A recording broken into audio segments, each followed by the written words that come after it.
Mm.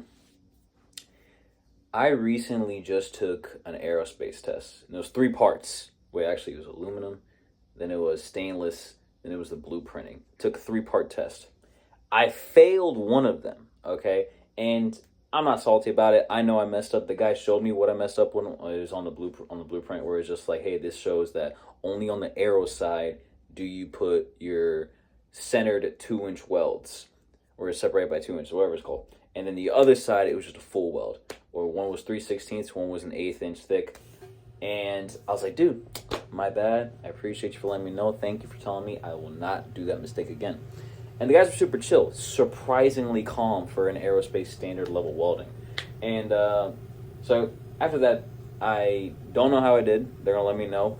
And they still did the interview afterwards. Typically, if you fail a weld test, they will not even do the interview. So we'll see how that goes. I'm working right now, and it's funny, they actually called me while I was working. They're like, hey, do you want a job? I was like, sure. Let's just see how it goes in case, I always try to keep my horizons open just in case anything happens. But the best tips I have for passing a weld test, I've only failed, I guess it would count as two welding tests. And it was the Boilermakers welding test. I messed up because I didn't bring any PPE, nor have I done stick welding in months. So the reason I got this tattoo was to cover up a bunch of weld scars from the Boilermakers test. Two jackets does not help. It will burn straight through. So the best tips to get good at before you do your weld test is to, one, do not try anything new. Do not go on YouTube the night before or an hour before and look up how to do this specific weld test, and the guy does something that you don't do, like he does a weave pattern a certain way that you don't, and you think you want to try it on the test. Do not do that. Do what you're comfortable with. Do what you're normally do, because that on test day is the worst time to try something new. Number two, do whatever you got to do to calm yourself down. The nerves do get you, because sometimes you overthink, you try to speed up, you just like, the WPS said this, do that and that. Chill. Calm it down. Do whatever you gotta do. Whatever you gotta do, as long as you can pass the drug test the next day, do whatever you gotta do to calm yourself down. One way I calm myself down is I picture myself doing the weld test over and over again until it feels like I don't achieve any amount of anxiety when going through the mental images of it. So let's say it's a 6G test, monster coupon. I will picture me putting the root in, TIG root. All right.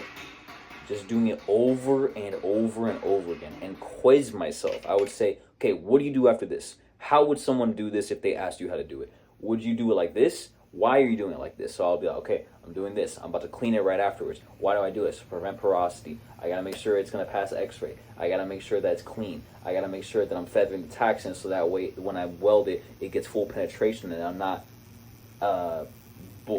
burning it in.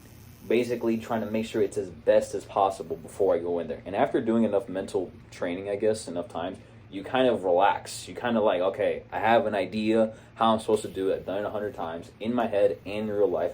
I got this. The number 3, it is the 5 P's. I got this from an Instagram guy. Super smart, super chill guy. He says, piss, poor, prep, prevents perfection. If that doesn't clarify it, I mean, that's why 99% of all welders fail their test. It's just they failed the prep. They either failed the prep or they didn't follow the print exactly. So let's say your welds are perfect. Okay, but like I failed my test, the freaking fillet, the arrow says one side gets the separated by 2 inches, the other side gets a full weld. Hey, you fucked up.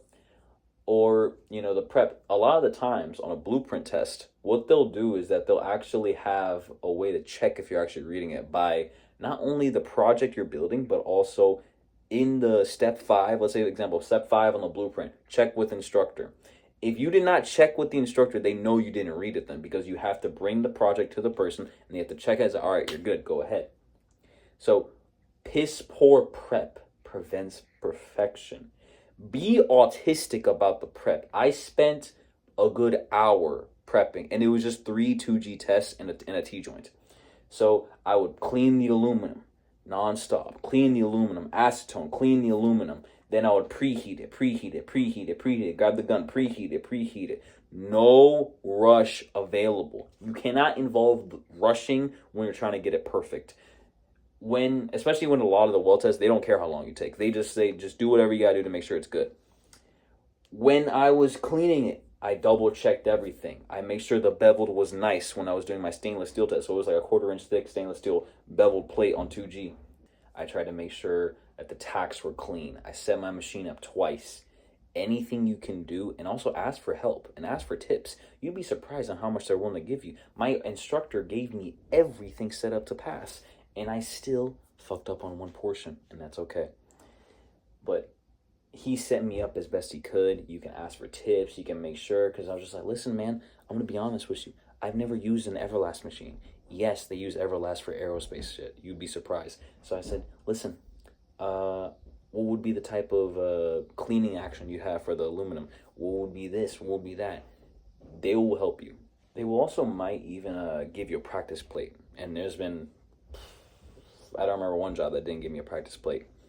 Even for friggin' when I was doing stainless steel for food grade stuff, they still give me a practice plate. So they're pretty chill. One other tip, well, not really a tip, but it's kind of like a tool I use. I use the tip finger, not sponsored. The tip finger just gives me so much extra freedom and mobility whenever I'm moving. I could just put my hand on the thing, even if it's getting cooked, that thing is protecting me, and I can weld the whole time. I didn't bring it for my 2G test, but thank God I like stainless, so I'm pretty decent at it. And I'll just such a fun test. But yeah, I hope that video helps. See you.